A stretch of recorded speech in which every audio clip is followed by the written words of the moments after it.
এবং তবে আছি, হ্যাঁ, আমি ঢাকায় আছি, বাংলাদেশে আছি, পরিবার নিয়ে আছি। যদি এক কথায় উত্তর দিই তাহলে বলতে হবে যে আমি আসলে ব্যর্থ হয়েছি এখানে। অ্যাবসোলিউটলি ব্যর্থ হয়েছি। আ সবাই যখন চেয়েছিল যে আমি কথা বলি, তখন যৌক্তিকভাবে কোটা সংস্কার হবে সেটা বা কোটা সংস্কার হতে যাচ্ছে, এটা পরিষ্কারভাবে বোঝা যাচ্ছিল বা আমার কাছে মনে হচ্ছিল যে কোটা সংস্কার হয়তোবা হবে।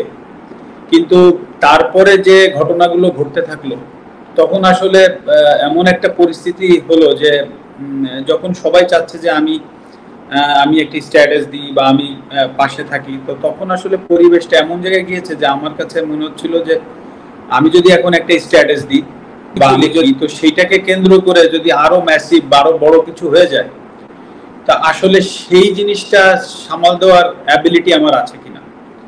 তো সবকিছু মিলিয়ে আসলে ঘটনাগুলো এত দ্রুত ঘটেছে, তো আমার পক্ষে সম্ভব হয়নি, তবে আমি চেষ্টা করিনি সেটা না।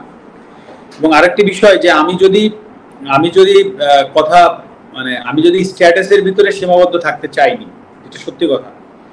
মানে আমি চেয়েছিলাম স্টুডেন্টদের সাথে কথা বলতে, বা আমি চেয়েছিলাম যে তাদের সাথে আলোচনার মাধ্যমে কিছু করা যায় কিনা। হ্যাঁ, কারণ আমি যদি একটা স্ট্যাটাস দিতাম, তাতে করে যা কিছু ঘটেছে, যা কিছু হয়েছে, তার তার থেকে কম হতো না। বরঞ্চ আমার সার্বিকভাবে আমার যে ভয়টা কাজ করছিল যে